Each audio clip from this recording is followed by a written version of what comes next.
10 seconds.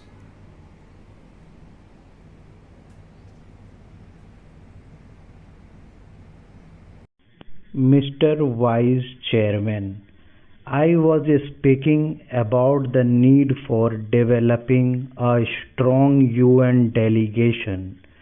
I wish that the Honorable Prime Minister would give his attention to this aspect of the matter, particularly in view of the fact that in the next decade or two, politics all over the world would take on a complex character, and it is necessary that men are trained from now on for taking part in international affairs.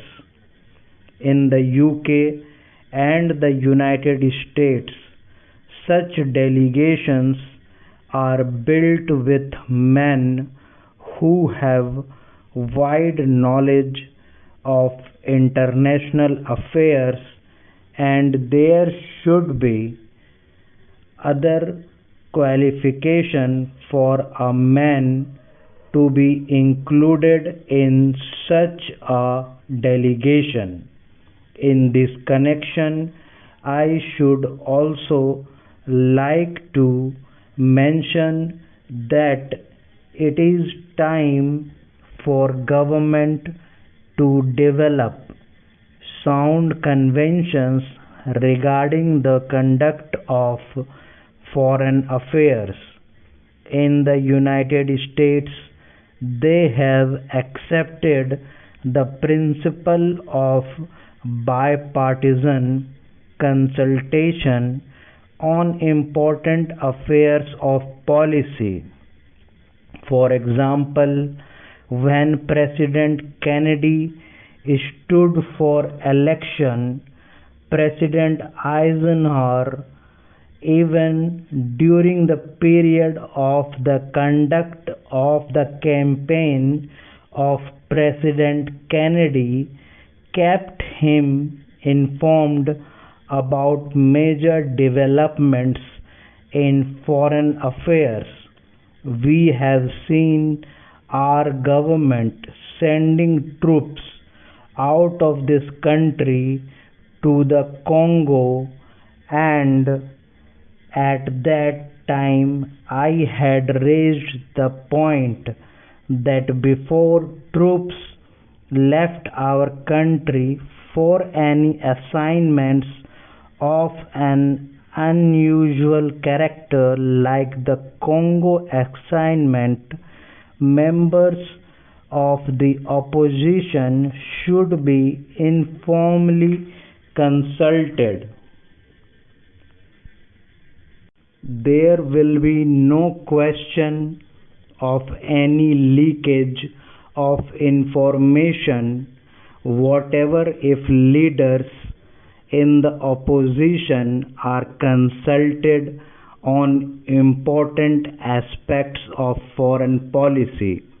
The consultative committee of the External Affairs Ministry does go some way to meet the needs of exchanging information about foreign affairs, but the informal consultation of the kind that I mentioned, where the leader of the opposition and leaders of other parties are called and told by the Prime Minister about unusual developments, would strengthen the conviction that the foreign policy of the country has the support not only of the Congress party but also of the entire country.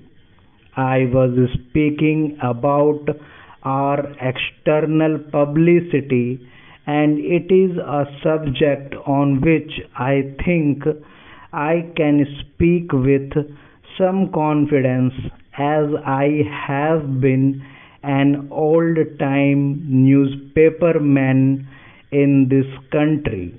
The material which is sent out to foreign countries is extremely scrappy and useless. There is included in these messages some statement of what this minister was saying somewhere.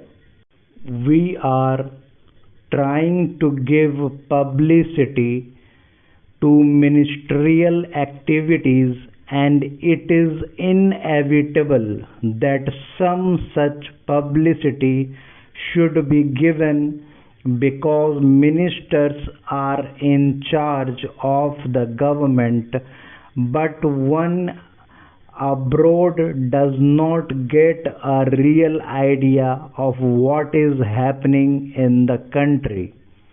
I would like to suggest for the consideration of the External Affairs Ministry that they should send a fortnightly assessment of what is happening in India, written dispassionately, not to please a minister or to highlight something that he has done, but to give an objective assessment of what is going on in the country.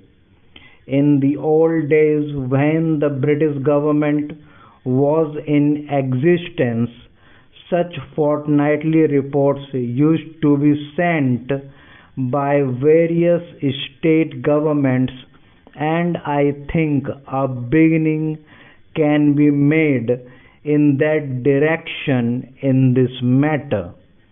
The other point I would like to suggest is that publicity is a complicated and technical matter.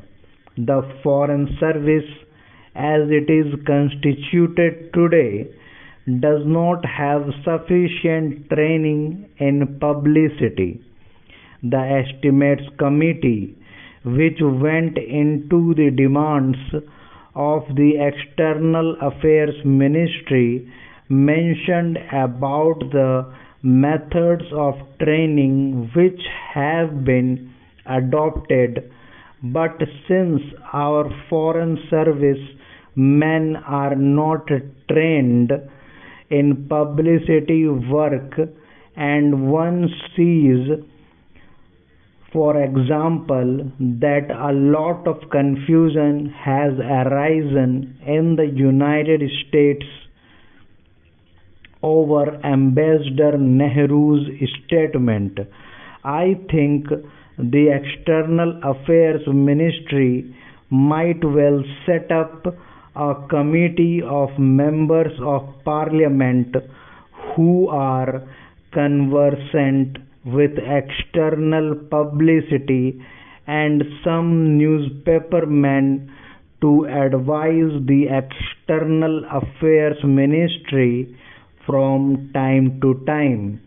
I do not think that the committee will ask for information which is confidential or secret, but they can assist the newspapermen.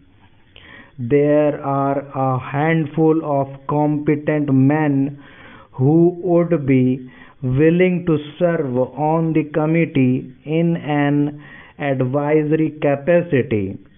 They would be able to tell the External Affairs Ministry what should be done in order that our news publicity abroad is better.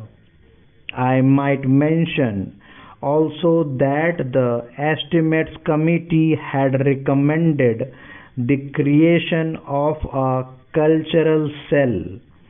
Sir, to my mind, we have also to be clear in our mind regarding the objective of rural industrialization. We mean to have only diversification of rural economy, and are we going to have rural industrialization only in order to give some help to those who find themselves unemployed during a certain period of the year? Are we aiming at utilizing local resources and meeting local needs through diversification of rural economy, or have we a more fundamental objective in mind when we are trying to industrialize the rural areas? Without this, I am afraid rural industrialization will not be possible.